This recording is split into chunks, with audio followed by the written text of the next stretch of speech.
Bonjour les amis, fans de l'Olympique lyonnais, bienvenue dans cette vidéo d'avant-match du derby tout simplement. Saint-Étienne, OL, évidemment match très important, match qui s'inscrit dans un contexte un petit peu particulier puisqu'évidemment l'élimination Coupe d'Europe, on l'a encore en travers de la gorge. Mais, et il a raison, Paulo Fonseca le dit, le passé c'est le passé, maintenant il faut agir ce sur quoi on peut agir, c'est-à-dire le futur. Alors je le vois dans les commentaires évidemment, vous êtes encore vraiment dépité, choqué, on va dire les différentes explications, les différents points de vue s'opposent. Bon, vous le savez, moi j'ai plutôt une position plutôt bienveillante vis-à-vis de l'équipe et de l'entraîneur. Bon, comme je l'ai dit, maintenant ce qui est fait est fait. Les joueurs vont pouvoir aussi réfléchir un petit peu pour le futur. Il faut aussi que ça serve de leçon, c'est-à-dire de ne jamais considérer un match comme terminé. Tant que l'arbitre n'a pas sifflé le coup de sifflet final, on l'a vécu dans le sens inverse, où nous-mêmes on a fait des remontadas, on est allé chercher des résultats alors qu'on était mené, je pense à Strasbourg, je pense à Lille, je pense à Montpellier, etc. etc. Tout simplement parce qu'on baissait pas les bras. Là, je suis plutôt de l'avis de l'ami Fonseca, c'est-à-dire qu'à 4-2, on a célébré comme si le match était fini. Et le penalty les a remis en selle et nous, on a baissé le rideau et on s'est fait prendre 2 fois de plus. Et donc, on est éliminé. Alors malgré tout, effectivement, bon, après attention, hein, être éliminé en quart de finale, c'est pas comme perdre une finale. C'est-à-dire, on ne sait pas ce qui se serait passé après. Bon, on serait peut-être sorti en demi-finale. Donc je veux dire, faut pas non plus se dire on a touché du doigt la Coupe d'Europe. Non, on l'a pas touché du doigt. On en était encore assez loin. Évidemment, le scénario du match est, est assez perturbant. Mais l'objectif de la saison, c'est le podium et la qualification pour la Ligue des Champions. Et ça, c'est le plus important. Oui, c'est vrai, on a tous envie de gagner un titre, évidemment. On ne pourra pas le faire cette saison. Mais il y a des enjeux, je dirais, qui dépassent la Coupe d'Europe. Alors, vous me direz, la Coupe d'Europe, ça rapporte aussi de l'argent. Mais ce qui rapporte the big money, c'est la Ligue des Champions. Et tous les clubs, que ce soit l'OL, que ce soit l'OM, que ce soit Monaco, que ce soit, je sais pas, Lille, tout ça, ils le savent. Si vous voulez faire une bonne saison, si vous voulez recruter, si vous voulez être tranquille financièrement, il faut se qualifier pour la Ligue des Champions. Et ça, c'est encore à notre portée. Et ça commence demain à Saint-Étienne. D'ailleurs, on va le voir, les supporters, comme ils le font souvent avant les derbys, sont allés à la séance d'entraînement pour regonfler un peu tout le monde. On va donc voir successivement les absents, parce qu'il y a quand même un absent de marque, vous allez voir même il y en a deux, pour le match. On va voir que Ryan Cherki est quasiment devenu le leader de cette équipe. On savait que c'était le leader technique, mais vous allez voir comment il a réagi après le match. Et ça, quand même, c'est assez impressionnant pour un jeune joueur comme ça de réagir ainsi. On va débriefer rapidement les conférences de presse de Alexandre Lacazette qui était en présence et ainsi que Paulo Fonseca. Et je vous donnerai ma composition pour le derby, évidemment en tenant compte des absents, en tenant compte aussi de ceux qui ont beaucoup joué jeudi, parce qu'évidemment, vous doutez bien, la mise en place tactique, elle a été vraiment réduite à peau de chagrin. On a surtout axé sur la récupération. Donc on ne peut pas vraiment savoir, parce que le match aura lieu demain soir. Donc votre état physique d'aujourd'hui, samedi, il n'est pas forcément le même que demain en début d'après-midi et demain en fin d'après-midi. Vous pouvez très bien vous sentir, ceux qui ont fait de la compétition le savent, vous pouvez très bien vous sentir vraiment courbaturé le matin, vous dites c'est pas possible, j'y arriverai jamais, et puis bizarrement le soir vous pétez le feu. Donc dans des machines de précision, des machines de guerre athlétique que sont les joueurs de foot, honnêtement, je pense qu'il y a beaucoup de choix qui se feront tout simplement au dernier moment. Donc moi, je vais essayer de faire, on va dire, surtout avec ceux qui peuvent avoir une certaine fatigue mentale et fatigue physique, pour essayer de composer mon équipe à Saint-Étienne.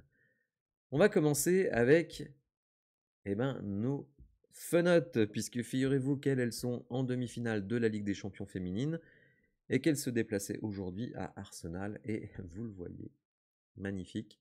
Elles se sont imposées 2-1. Alors j'ai regardé le match. Ça m'arrive pas souvent de regarder du foot féminin, tout simplement parce que j'ai pas le temps. Bon là quand même pour des demi-finales de Ligue des Champions, j'ai fait vraiment un effort. Et je trouve qu'elles ont fait un très très bon match. Dès les toutes premières minutes, elles ont raté une occasion hallucinante. Elles prennent aussi, je crois on fait aussi un tir sur la barre ou sur le poteau. Il y a eu des occasions aussi d'Arsenal, mais ce qui est assez sympa dans ce match, donc l'OL ouvre le score avec Diani. Égalisation à la 78e minute et 4 minutes plus tard, à nouveau, on repasse devant. Donc écoutez, franchement c'est sympa, donc elles prennent un avantage avant le match retour. Il va falloir donc évidemment transformer l'essai. Alors je ne sais pas quand est le match retour pour, pour tout vous avouer, mais en tout cas on leur envoie toute notre énergie, toute notre force pour qu'elles fassent, eh ben, je crois que ce sera leur 9e Champions League, donc quand même c'est très très impressionnant. Un petit peu de pub aussi, puisque vous le savez, je commente les matchs en direct, donc je ne ferai pas exception pour le match de Saint-Étienne, même si j'ai mis quand même un petit peu de temps pour récupérer ma voix. Donc demain soir, à partir de 20h35, donc 10 minutes avant le début du match. N'hésitez pas à aller liker ma vidéo, vous voyez, je ne l'ai pas encore fait moi-même, donc voilà, vous mettez un petit like. Ça permet de référencer au mieux la vidéo et donc de monter dans l'algorithme de YouTube. Péripapa. Alors certains vont terminer la phrase, mais Péripapa, donc effectivement, Lucas Perry va accueillir un enfant. Donc il est retourné tout simplement au Brésil pour aller auprès de sa femme et sa famille assister. Alors je ne sais pas si l'accouchement a déjà eu lieu. Enfin, bon, je vous avoue que tout ça m'intéresse guère. Mais donc 2 semaines après Tessman, eh bien un autre de nos joueurs donne naissance à un enfant, donc il ne sera pas disponible demain. Sera sans doute disponible pour la semaine suivante. C'est donc Rémi Descamps. Eh ouais.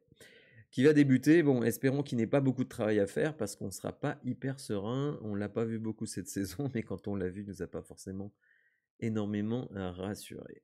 Et on va passer maintenant à Ryan Cherki parce que, évidemment, après le résultat de jeudi, tout le monde était la tête dans le sac. C'était très, très, très, très calme dans le vestiaire. Paulo Fonseca a pris la parole pour essayer de féliciter les joueurs quand même pour ce retour. Faudra quand même pas oublier qu'on menait 4-2 au début de la deuxième prolongation. Et d'une certaine manière, je me demande si ce penalty nous a pas foutu dedans. Parce qu'on a cru que c'était fini. Donc on a baissé la garde, on a baissé d'intensité et eux en ont profité. Je sais pas. Faut pas réécrire l'histoire, faut pas faire de foot fiction, mais on peut se poser la question, est-ce qu'on n'aurait pas été plus vigilant sinon, si on n'avait eu qu'un seul but d'écart? Bon, écoutez, en tout cas, c'est du passé. Donc évidemment, dans le vestiaire, c'était la soupe à la grimace, c'est logique.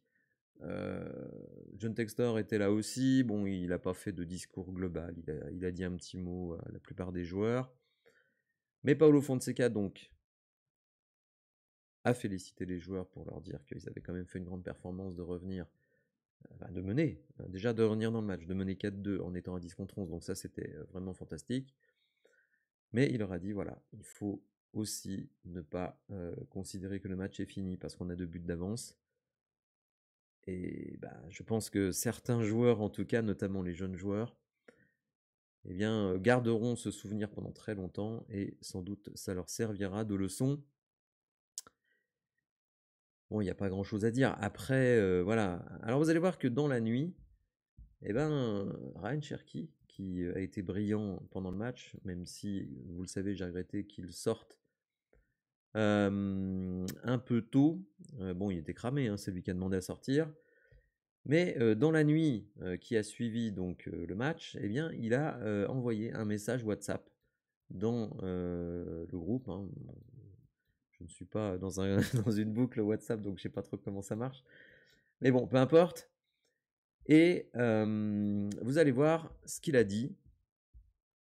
Et ça fait quand même preuve d'une grande maturité de sa part. Donc c'est l'équipe qui nous rapporte ça. Donc Ryan Cherki nous dit Excusez-moi. Voilà, on a fait un match de bonhomme. Ils se rappelleront de nous, il y a un gros match dimanche, donc le derby. Ce sera le dernier derby pour certains, pour beaucoup sans doute, sauf si certains partent à Saint-Étienne, mais je vois pas trop lesquels. Donc on doit relever la tête et se tuer pour le club. Donc vous voyez, Ryan Cherki tout de suite dans le combat. Quelques heures après la déception, eh bien, il a su rebondir et rameuter eh bien, tout l'effectif. Donc ça, je trouve quand même que ça fait preuve d'une grande maturité de sa part. Donc, bah voilà, hein, on attend justement que les joueurs se remettent dans le sens de la marche demain, eh bien, pour nous faire un grand match. Alors, pour tout vous dire, je suis en train de tourner la vidéo pendant le match entre Monaco et Strasbourg, donc je pense que le match sera fini quand j'arriverai en fin de vidéo et que j'aborderai ces mêmes Strasbourgeois. On va passer aux conférences de presse puisque eh bien, Alexandre Lacazette est passé en conférence avec Paulo Fonseca. On n'a pas appris des trucs de fou, hein, je vais pas vous mentir. Et donc c'est Lacazette qui est passé en premier et il le reconnaît. Ça a été très difficile après le match. On a beaucoup échangé entre nous, les joueurs, avec l'entraîneur, et il nous a dit, c'est d'ailleurs quelque chose qu'il a répété quand il est arrivé, Paulo Fonseca, on ne peut pas changer le passé. Ça, c'est une réalité. Le match, il est perdu. Il faut passer à autre chose. Mais par contre, on peut construire l'avenir. On va s'appuyer sur ça pour le match de dimanche. Chacun a essayé d'évacuer la déception. Chacun à son rythme et notamment en retournant auprès de nos familles. On a une fin de saison excitante. Ça facilite la transition, hein. C'est souvent ce que je dis d'ailleurs avec les personnes avec qui je parle de cette déception. C'est pas tout à fait pareil de perdre comme ça et c'est le dernier match de la saison, par exemple. Donc vous partez 3 mois avec un rat dans la tête. Là, 3 jours après, vous jouez le derby.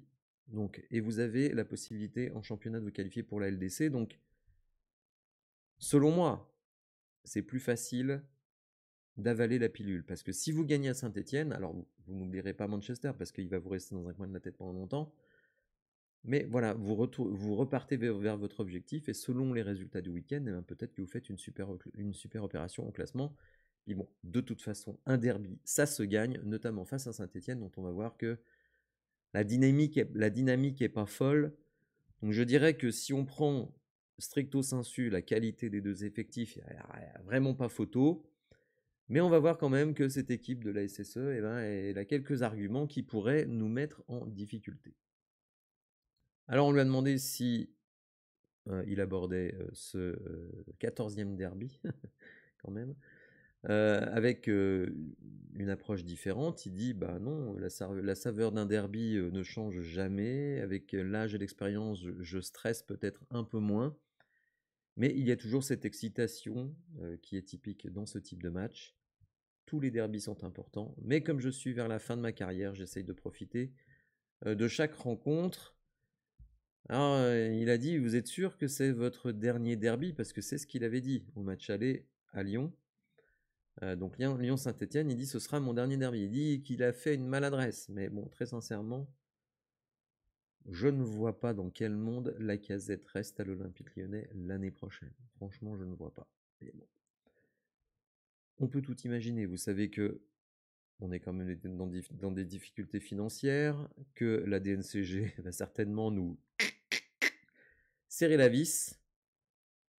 Donc, si vous ne pouvez pas sortir de grosses indemnités de transfert, si vous avez un Lacazette, qui est quand même pas un grabat, hein, qui cette fois aura une préparation pleine, etc., qui peut-être se remettra aussi en question, et qui accepte une très très nette baisse de salaire pour rester dans son effectif, dans son équipe de cœur, et peut-être jouer la Ligue des Champions avec l'OL. Tout est possible dans le foot, hein. Franchement, voilà. Disons que là, à l'heure actuelle, ça paraît pas possible, mais lui, en tout cas, n'a pas voulu écarter la possibilité. Et il dit que quand il a dit ça, donc lors du match aller, c'était une maladresse de sa part.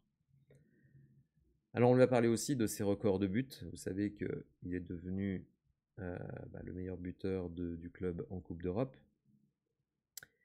Il a évidemment le record de Fleury Dinalo, mais bon, très très loin. C'est peut-être d'ailleurs quelque chose qui pourrait l'inciter à rester et à accepter des sacrifices. Je ne sais pas, hein. Je ne sais pas, mais bon. Donc il dit, écoutez, entrer dans l'histoire, ça peut être quelque chose d'appréciable, surtout si on atteint les objectifs.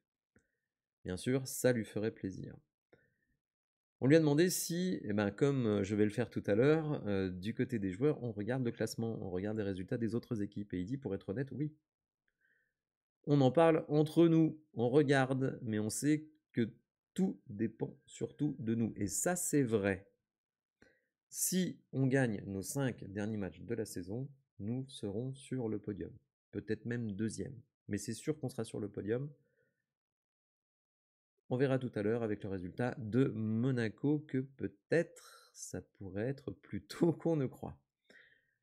On lui a parlé de la concurrence avec Mikotadze. Et lui, il dit que le coach a discuté avec eux, a posé le deal sur la table. Il n'y a pas vraiment de numéro 1, il n'y a pas vraiment de numéro 2. C'est chaque match qui dicte sa vérité. C'est peut-être aussi l'état de forme à un instant T, des aspects tactiques, etc., etc. Donc ça, bon, il l'accepte. Il l'accepte, en tout cas, il dit qu'il l'accepte. Mais je pense qu'il l'accepte puisque récemment, il a laissé un penalty à Mikotadze. Donc, on peut se dire que quelqu'un, je dirais, d'égoïste aurait dit non, non, je le prends. J'ai les records à aller chercher. Il ne l'a pas fait, donc je pense qu'il est dans un bon état d'esprit. Ça a peut-être été dur à un moment. Mais bon, déjà, ses performances à lui sont quand même en baisse. Hein, donc il ne peut pas vraiment être en position de réclamer Alexandre Lacazette. Mais malgré tout, on a vu des joueurs qui étaient en très nette baisse et qui, malgré tout, voulaient être systématiquement titulaires. Oui, on l'a branché aussi sur Ryan Cherki, dont j'ai parlé un petit peu plus tôt. Et puis il dit que Ryan, dans la vie, il est un peu spécial, c'est quelqu'un de différent. Et sur le terrain, c'est la même chose. Mais il dit aussi que cette saison, il a vraiment réussi à hausser le niveau de son jeu. Et c'est vrai que Ryan Cherki, cette saison, c'est incroyable ce qu'il nous fait. Et en termes statistiques, c'est de la folie furieuse. Alors justement, on va attendre Ryan au tournant du côté de Saint-Etienne. Déjà parce que c'est un derby. Et puis parce qu'il a lancé... il a lancé les choses, il a lancé les hostilités.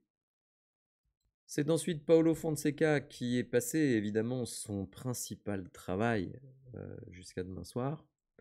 C'est de trouver la bonne compo, et l'autre, de remettre les esprits à l'endroit. Et ça, c'est le plus dur, on va pas se mentir. Il y a quand même, je pense, pas mal de joueurs qui ont le moral dans les chaussettes. Alors on peut se dire, ouais, c'est des pros, ils sont bien payés, boum, il y a quand même une Ligue des Champions à aller chercher, c'est le derby.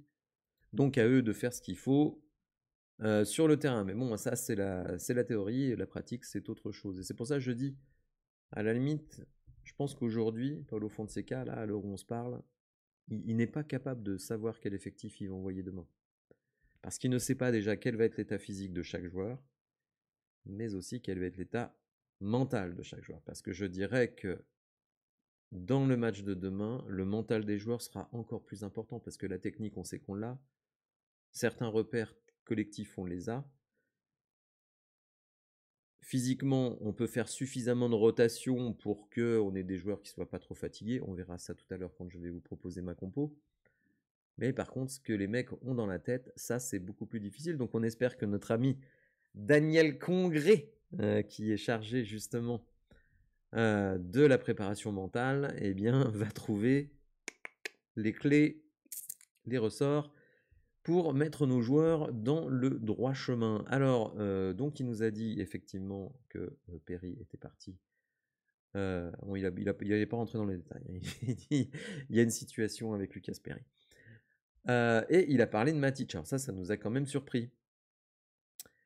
Matic s'est blessé. Il souffre d'un problème à la hanche. Alors là, franchement, les amis, je commence à me poser d'énormes questions parce que, on le sait, Matic n'a pas joué une seule minute dans la confrontation aller-retour face à Manchester, alors qu'il était en conférence de presse la veille du match.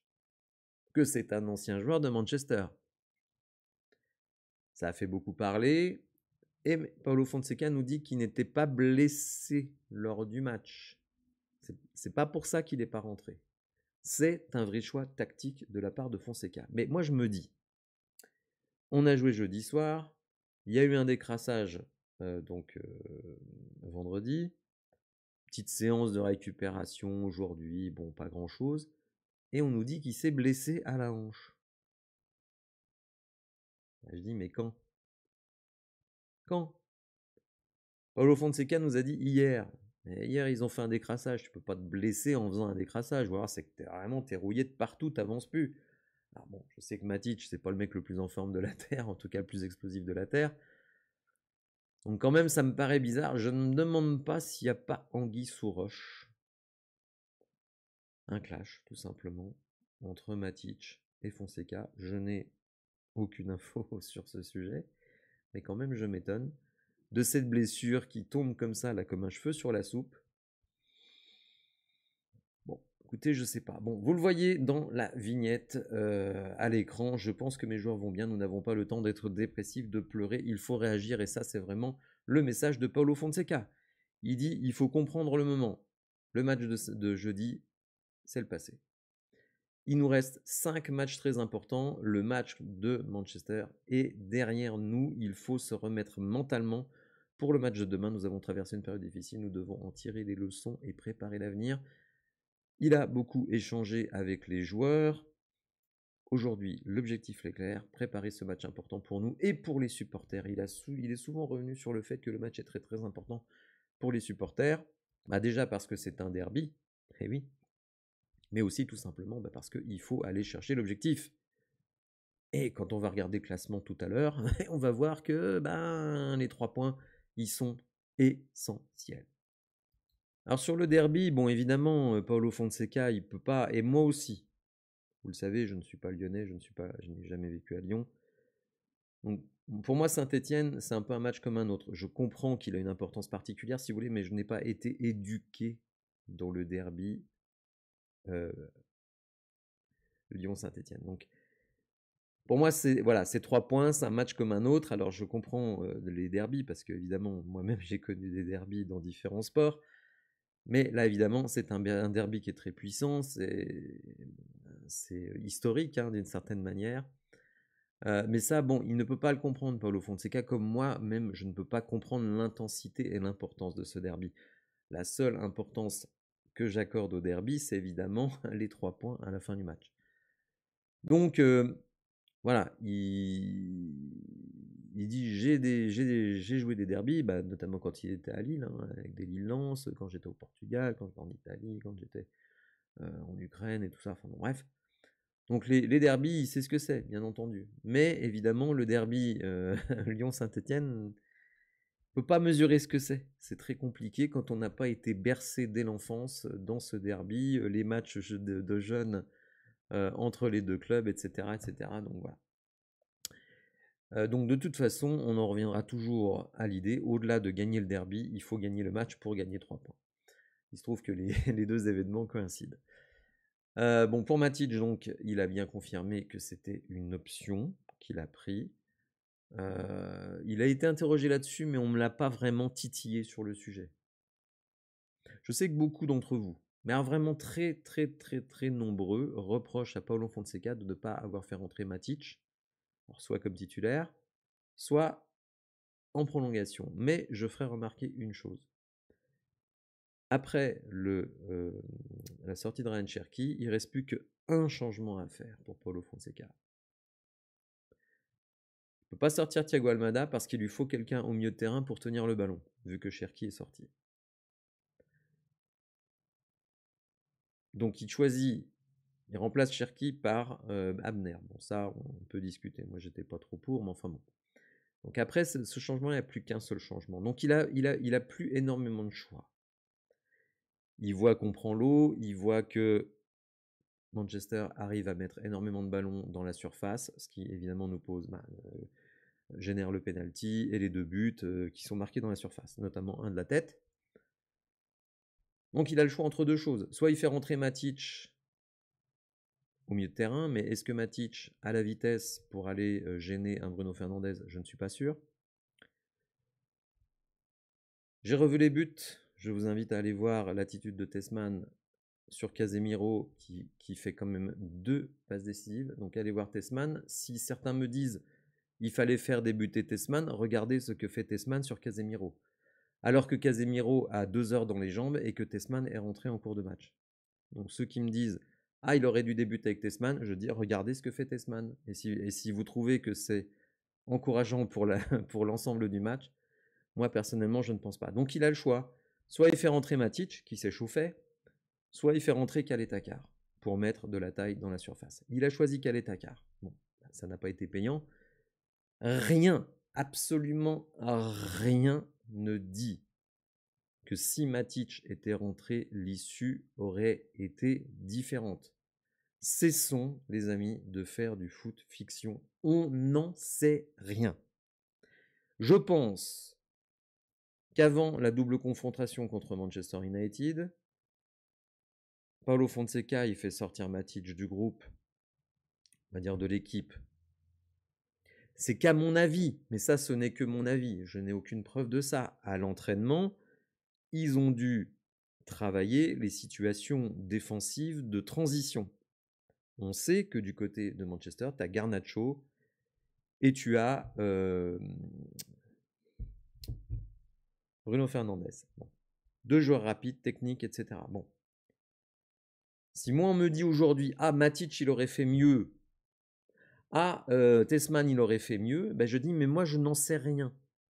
Je n'en sais rien. Donc sur son dernier changement, puisque donc il restait un changement après la sortie de Ryan Cherki, eh ben il choisit Caleta-Car. Moi ça me paraît pas dingue. Ça me paraît pas dingue. Et si vous allez regarder mon live, vous verrez que moi-même je demandais Matic depuis longtemps. Mais je ne sais pas ce qui se serait passé si Matic était rentré. Parce que certains disent, ah bah oui, mais il aurait pu tenir le ballon. Oui, mais pour tenir le ballon, encore fallait-il le récupérer. Donc je ne sais pas. Je trouve c'est un peu facile, si vous voulez, de tout mettre la faute sur Paulo Fonseca. On a tendance à oublier qu'après 112 minutes de jeu, on mène 4-2. Et qu'après, on s'écroule. Mais moi, je ne vois pas le lien, si vous voulez, direct avec Paulo Fonseca. La sortie de Tolisso sur carton rouge est tout aussi grave. Alors, le carton, il est dur, on est d'accord. Et vous voyez, dire c'est la faute de Fonseca, moi, personnellement, je ne tomberai pas là-dedans. Alors, je sais que je suis assez minoritaire, mais ça ne me gêne pas. Et d'ailleurs, je suis un peu vexé parce qu'une personne m'a dit dans les derniers commentaires, tu fais exprès d'aller à contre-courant pour te démarquer des autres. Non, pas du tout. Pas du tout. C'est pas du tout moi. Je dis ce que je pense. Ah, il se trouve que parfois ce que je pense, ça vient en écho à ce que la majorité pense. Et puis des fois, bah, ce n'est pas en écho de ce que la majorité pense. Et je n'en ai rien à faire. Voilà, je m'en fiche. J'ai 5000 personnes qui me font l'amitié d'être abonnés à ma chaîne et qui pensent que ce que je dis est intéressant. Donc je dis ce que je pense et je ne me calque pas dans le sillage des autres ou à contre-courant des autres. Voilà, donc moi je pense que Fonseca, c'est pas le principal responsable de la défaite. Mais ceux qui le pensent, eh bien voilà, vous le pensez, mais moi je ne fais ni de foot fiction en pensant que tel joueur aurait tout changé ou tel autre aurait tout changé. Ce que je constate, c'est qu'avec les choix de Fonseca, on est à 4-2 à la 110e minute et qu'à la 120e, on est à 5-4. Et je ne vois pas qu'un joueur, que l'entrée d'un joueur comme Matic ait tout changé. Ça, je ne vois pas d'où on sort ça. Donc voilà, bon, ça c'est mon point de vue, je sais qu'il est minoritaire, mais en tout cas, voilà, je veux faire la petite précision. Alors, il a également, donc il est revenu sur l'état psychologique des joueurs. Donc vous le voyez à l'écran, nous n'avons pas le temps de nous lamenter sur notre sort, il faut penser au futur. Et je suis bien d'accord avec lui. Alors une question assez intéressante d'ailleurs, pas toujours le cas. On lui demande, on sait que ce sera le dernier derby d'Alexandre Lacazette, est-ce que ça va conditionner le choix du numéro 9 ? En gros, comme c'est un Lyonnais, que c'est le derby, tatati tatata, est-ce que c'est lui qui va débuter ? Et alors là, Paulo Fonseca a dit, pas du tout.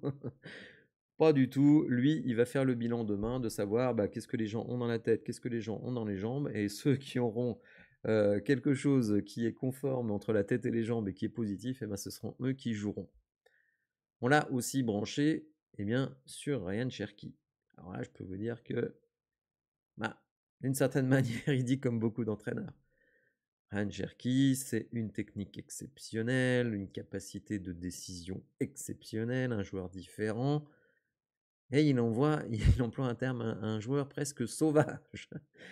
Donc il dit, il doit apprendre à choisir les bons moments pour prendre des risques et les moments où il doit faire des compromis défensifs. Comme tous les coachs. Comme tous les coachs, il trouve que Ryan, offensivement, il est brillantissime. Et que bon, dans je dirais, le collectif défensif, c'est un peu moins bon. Donc voilà, il essaye de lui dire, de parler avec lui, etc., de le faire progresser. Bon, il a progressé, hein, quand on voit ses stats cette saison.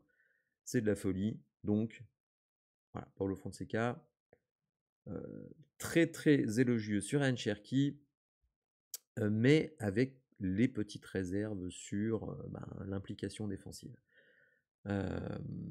Et il dit ce sont des conversations fréquentes.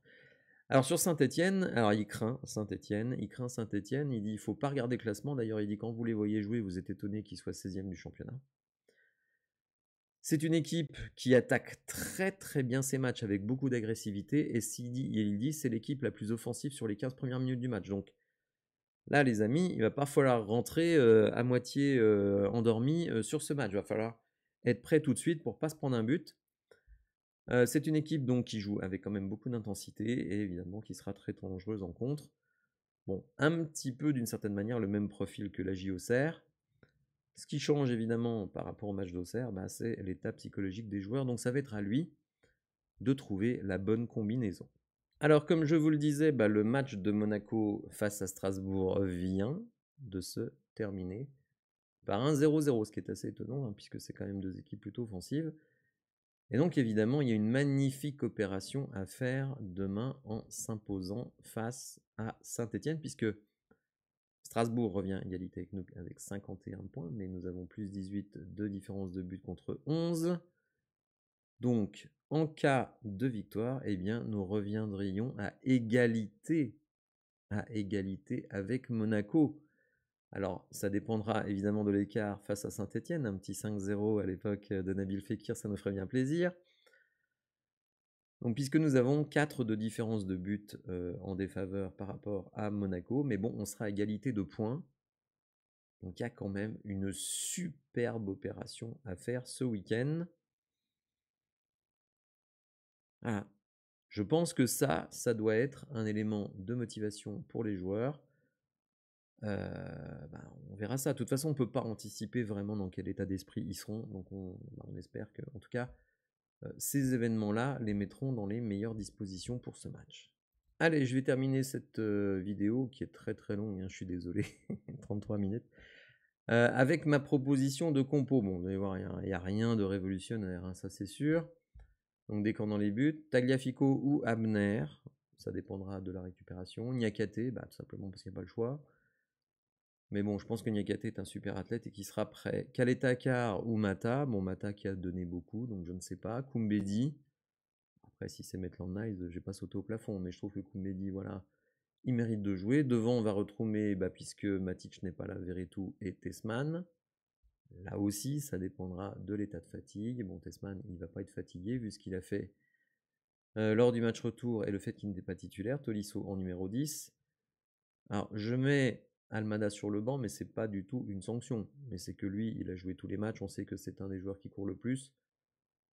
Donc je me dis, pour apporter un petit peu de punch en venant du banc, ça peut pas être mal. Je titularise Fofana parce que je me dis, si on a la possibilité, en plus c'est quelqu'un qui dribble très très bien, si on a la possibilité de se mettre à l'abri rapidement dans ce match-là, faut pas hésiter.